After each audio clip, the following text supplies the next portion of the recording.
Really? Was it his decision? Joining us now on the phone, the 45th President of the United States, who wants to be the 47th, the GOP presidential nominee, President Trump. Mr. President, welcome back. We used to do this before you were running for office. Now we're back doing it with the stakes much higher than who's going to win The Apprentice. But let's talk about that speech last night. Do you think we learned why Joe Biden decided not to run against you? Well, I think it was a coup. They didn't want him running. He was way down in the polls, and they thought he was going to lose. They went to him and they said, you can't win the race, which I think is true, unless I did something very foolish, which I wasn't going to do. And I think he was so far down, and they said, you're not going to win, and you're not in great shape, and you did poorly in the debate. I think the debate started everything. It really started the fall. If he didn't have the debate, and remember, they challenged me. I didn't challenge them. They said, let's have a debate. They gave me everything I didn't want, from Jake Tapper to everybody else in CNN. And, I said, I'll take it, because I was surprised that he was willing to debate. So we debated. It didn't turn out well, but it really began from the debate. And the ratings, his approval numbers went very bad. And I was beating him by a lot. And all of a sudden, you could see what was happening. They were trying to do a coup. And, I have it from very good information. I know a lot of people on the other side, too, that they went and they forced him out, between Pelosi and Obama and some others that right. You see on television. It was interesting. I'd watch them on television and they act so nice. Oh, yes, we love Joe. We love Joe. Behind the scenes, I know for a fact they were brutal. All right, ladies and gentlemen, that, of course, was former President Donald Trump this morning talking about the speech that President Joe Biden last night gave to the entire nation. As you heard President Trump in his own words say, this was a coup. And of course it was a coup. He can act like, oh, hey, this was something I did for the betterment of the country. I did it for democracy, whatever. President Joe Biden was saying the reality is this was what I call a bloodless coup. Clearly, that's exactly what was going on, and that's exactly what happened. During his speech, President Joe Biden said that he would definitely not be seeking the 2024 Democratic nomination to be president, and he wholeheartedly endorsed Vice President Kamala Harris. Now, you would think if the President of the United States would take time to have a worldwide broadcast to each and every one of us to explain what was going on and why he was stepping down, you would be wrong. Instead, what we got was a speech that lacked transparency and it lacked honesty. Now, I want us to go ahead and let's watch just a little portion near the beginning of the president's speech, and then I want to talk about it because I have some interesting points that I want to make sure you take away from this speech.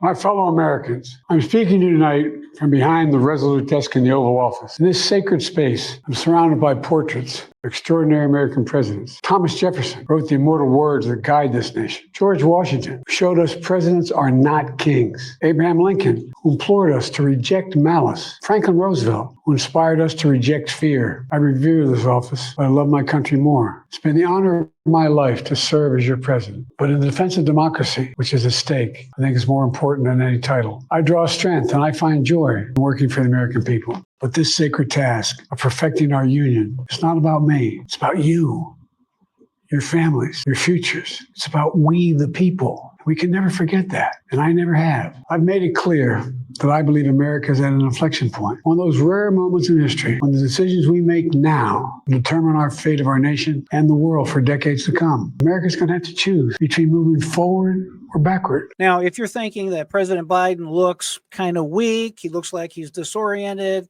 this was a direct live feed from the White House that I took off the White House's official YouTube account.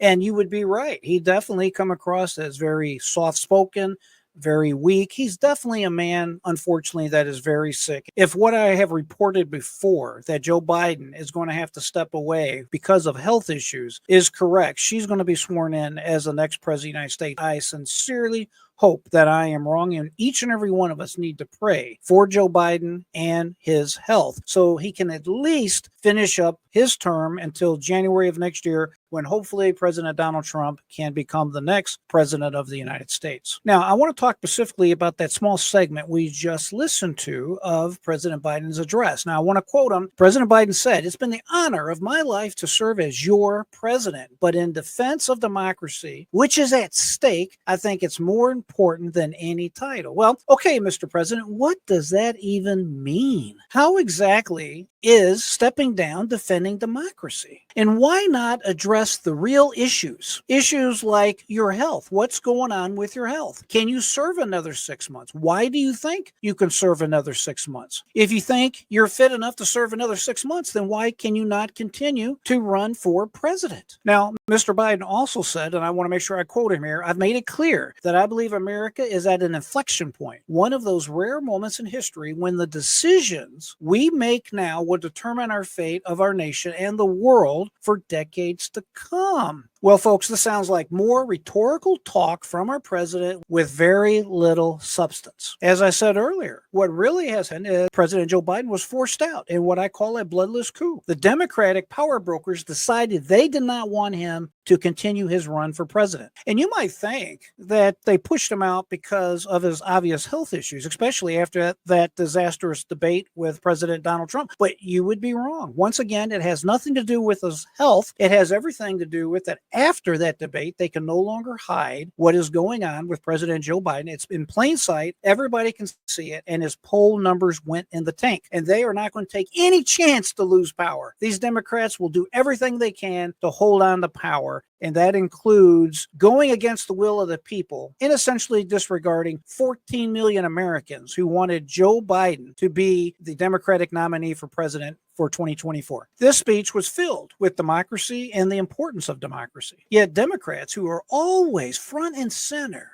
to push democracy, they are the ones actually subverting democracy. They ousted their sitting president through a process that is not democratic. They ousted him through basically backroom deals, deep state figures, people that actually control this puppet of a president. The 14 million Democrats, these 14 million Americans that voted for President Joe Biden, they were simply left in the dark. President Biden's narrative saying, hey, I stepped down to save democracy, that's nothing more than a smokescreen. It's a cover for the fact that his own party ousted him out.